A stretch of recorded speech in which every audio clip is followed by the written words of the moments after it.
All right, folks, welcome to the studio. This is Raccoon City Pinball. My name is Michael Mattsson. I'm the regular streamer on this channel. I'm doing something a little bit different today. I'm not going to stream, so I'm doing a recording. I'm going to try to do this without cuts or any other bumpers or polish or post-production, whatever. This is the raw thing. And what I'm going to talk about today is I usually get a lot of gasps when I show up with my rig, and I show up with having this mixer hanging off the rig, and people are just like, what are you doing with that thing? And the thing is that this is a very, very good sized mixer for streaming pinball, and I'm going to go over some of the features and capabilities of it that is explicitly almost designed for pinball, right? And at the end of the day, there are a lot more like tiny, elegant little audio interfaces that you can use for this and that, and with special adapters and cables and God knows what, right? And sometimes you have just one mic like I have now, and that's the sound that you get, right? And that's perfectly fine. But if you like I do, I capture all the audio from all my pinball streaming from the speakers of the game itself, right? And I know that you can tap the sterns, so you get like a 3.5 millimeter line out and stuff like that. But I mean, at the end of the day, I have machines from all different eras, and they don't all have these capabilities. So I just want to have one solution that works for all, right? And that's kind of why I'm in this situation where I have the games mic'd up and basically have all the audio going in through the HDMI interface, and I'm going to show you how that's done as well in a little bit. So the mixer is a Mackie 802 VLC 4. On paper, this is an 8-channel mixer, but in truth, the reality is that you have 2 mono inputs and you have 3 stereos. One of those stereos is a combo, right? So you have the 2 monos is channel 1 and 2, and this is the combo channel, what you can use either for stereo or a third mic, right? So the most important aspect of this is that I want to be able to have 3 XLR mics. So it's the player mic, the back box mic, and I also have the cabinet mic'd up. And I'm not using this interface right now because I have a separate mic that I put on myself, but I usually go through channel 1. Yeah, and I've been still drinking coffee, and I'm just doing this kind of completely ad hoc. Another neat feature with this audio interface is that you get a 3-channel equalizer on the mono channels and the stereo channels. You can also pan. I don't use those. Pan the sound to either left or right, and do things like that. And I actually right now have a. Funny enough, I have a laser ward that just came in, and the audio is in stereo, which is absolutely fabulous, right? And I am going to mic up the back box with 2 mics and do the whole stereo thing when I stream that game for that particular game, just because I want to honor the whole stereo thing, because it's like really ping-ponging sound left and right is really funny. But one of the most important features here is that, like, when we're streaming pinball and we're want to get the audio kind of in sync with the game, right? Which is one of the most important features. When I started streaming pinball, I just noticed that having like USB mics, USB cameras, and all these different sources that kind of just compounded from different sources, like I said, USB, you had USB-C, USB-A, you have a hub, and it's just like, I could not get the sound to sync if my life depended on it, right? And that's why I just bought myself out of the situation and got my Magewell capture card for nearly $1,000, right? And since then I had not had any issues whatsoever. The key aspect to that, though, is that the audio needs to come in on an HDMI cable, right? And how would you do that, right? And that is quite simple. That the output from the mixer is going into the mic input on the camera. And for the people that knows audio and stuff like that, oh, that's going to sound like shit, right? Because it's the different impedance and whatever it's called, right? I can't even pronounce it, right? But at the end of the day, this interface has a toggle. It's right here. Let me see if I can find it. It's right here, and it tells you, so the main output, if it's going to be a line signal or a mic signal. And that is because most of the time audio interfaces in this size, Mackie knows this of course, is that you can then use this audio interface on a stage and you just put that in the snake and it will go to one of the mic inputs on the main mixer board, right? So that's so easy to toggle that, right?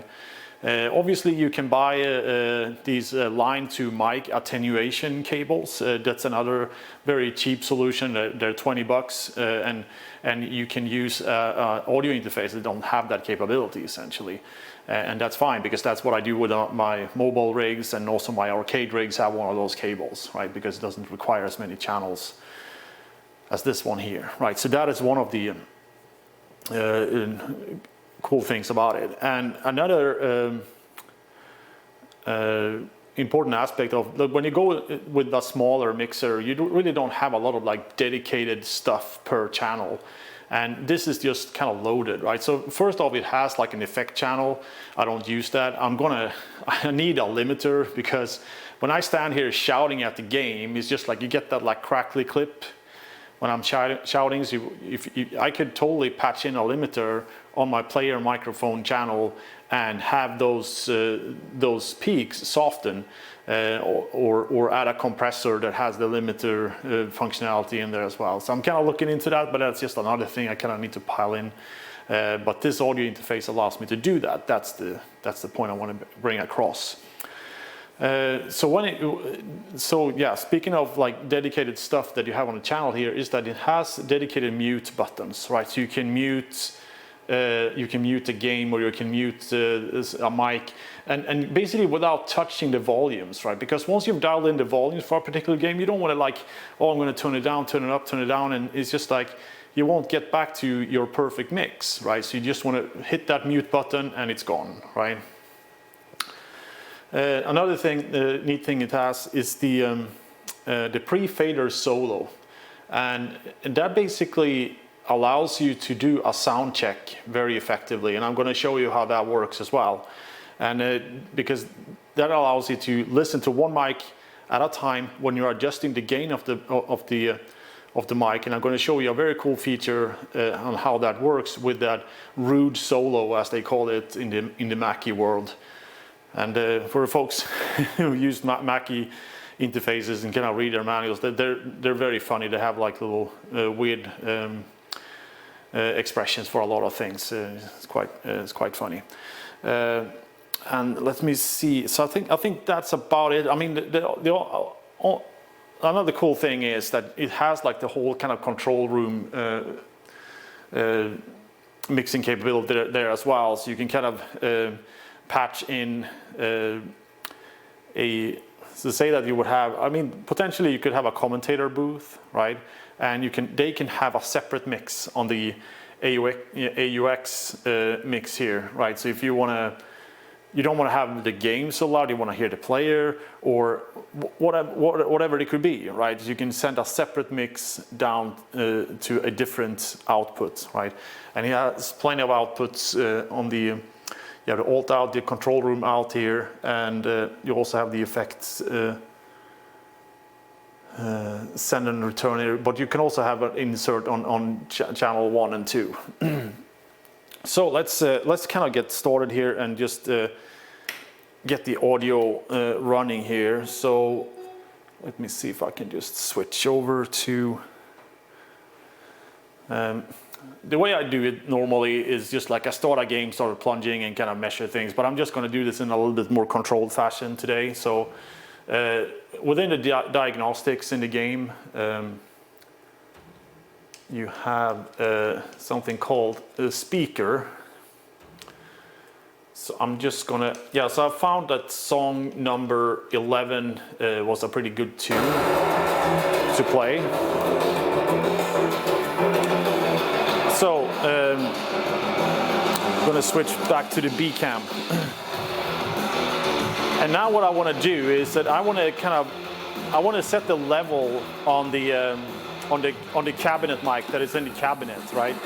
So what I do is I put it on Rude Solo.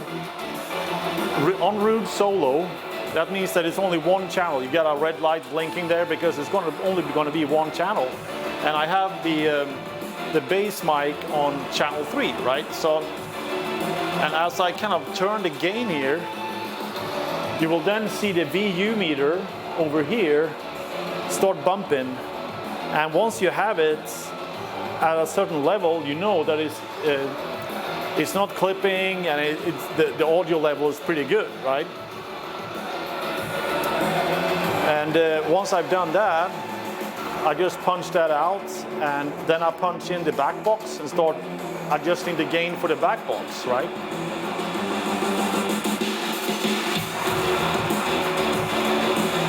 And there we go. Now we're listening to the back box. And the same thing I could do with the player mic as well, right? So I put the Rude Solo and I start speaking. This is me speaking. I'm talking. Check, check, mic check. This is the mic check. And that's, I know now that I have the player mic at that kind of at a decent gain. But since I want my voice to be a little bit louder, and I'm really close to the mic now, but you can see that it goes up in the yellow there, right? So now I've basically set the input gain on the microphones so they're just like perfect. And then you can start adding the volume to the game. So now you will be able to hear the game a little bit more clear, right? So now the bass and the back box is now part of the main mix. I'm also going to patch in myself here because it's going to be a little bit of an echo. It's going to sound a little bit weird because these are now coming in on 2 HDMI channels into my final mix. But you kind of get the idea here that how you would do this. And normally, when you adjust the levels, I usually turn down the gain a little bit like this and have the player voice go a little bit louder, right? So that means that the audio for the game is a little bit lower, right? Another neat thing that you can do as well is that you can listen to your mix in the headphones. So I'm just going to put in my headphones here.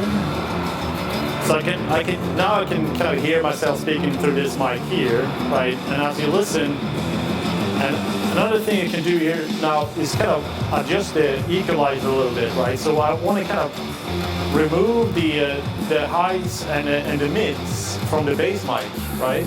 Because I want that sound to come from the back box and kind of increase the bass. So now you can feel that you have a little bit more bounce in the bass, right? And I want to add a little bit more highs coming from the back box and mid, right? You can almost remove the bass entirely coming from the back box, right? And now you have a pretty good spectrum of sound. Let me see if I can just crank up my phones here.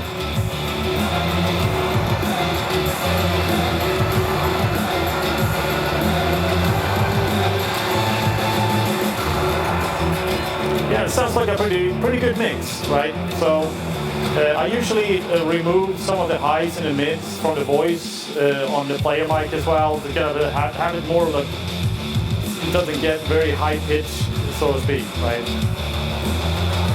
And that's basically how you mix pinball machine sound, I guess. It's a pretty jazzy tune, that one.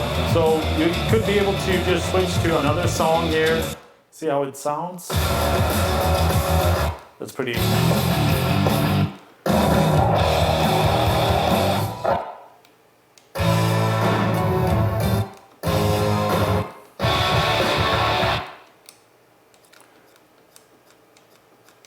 There's a lot of tunes here.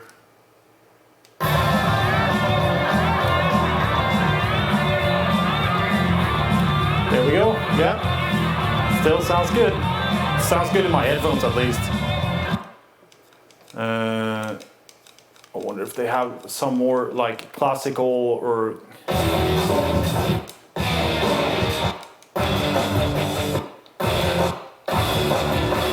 Yeah, I should have probably looked at a set of tunes that I could use as an example, but at the end of the day, but that sounds pretty horrible. Intense, intense. Sostra attack loop.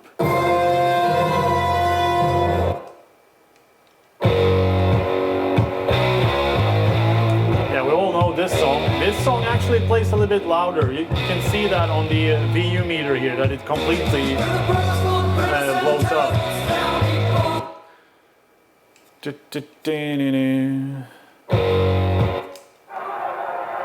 Okay, so you got some sound effects in there as well. Yeah, that's the Godzilla coming stomping. Yeah, I mean, you kind of get the drift here. I think I've kind of got my point across here. What you can do here with the Mackie 802 VLC4 is basically what I wanted to kind of demonstrate for you guys here today. And if you're kind of serious about sound, making it sound good, and I'm just gonna so I run with one mic so it doesn't sound weird. So if you're serious about capturing audio the way I did here, like completely passive, this audio interface is a very good solution. And yeah, that's it. So if you want to watch Pinball live, tune into twitch.tv/DRI374. I stream maybe once or twice a week, pinball and arcade games and all that good stuff. All right, I hope you enjoyed this review, and I'm gonna now stop the recording. Cheers.